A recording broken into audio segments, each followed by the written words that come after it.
আমি একটা মেয়ের দিকে তাকাবো, 5 সেকেন্ড সর্বোচ্চ মজা নিব, কিন্তু আল্লাহ কিয়ামতের দিন আমাকে ধরে চোখের মধ্যে যখন জ্বলন্ত সীসা ঢেলে দিবেন, আমি সইতে পারবো তো? যদি না পারি তাহলে 5 সেকেন্ডের মজা দিয়ে কি হবে, যদি 5 সেকেন্ডের মজা আমার জন্য ধ্বংস আর বরবাদি রেখে। আল্লাহ নিজে কোরআনে মানুষকে বলেন, দেখো তুমি কার থেকে লুকাবা?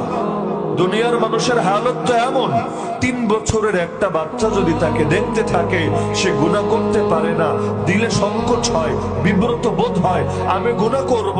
এই বাচ্চাটা আজ অবুঝ, কিন্তু একদিন তো সে বুঝবান হবে, তার মেমোরি তো থেকে যেতে পারে, 10 জনকে বলে দিতে পারে, আমার ব্যাপারে তার খারাপ ধারণা হতে পারে। ওর চোখের সামনে আমি কিভাবে পর্নোগ্রাফি দেখব, ওর চোখের সামনে কিভাবে জিনা করব, ওর চোখের সামনে কিভাবে খারাপ কাজ করব। তার মানে তার চোখে, তার দৃষ্টিতে 3 বছর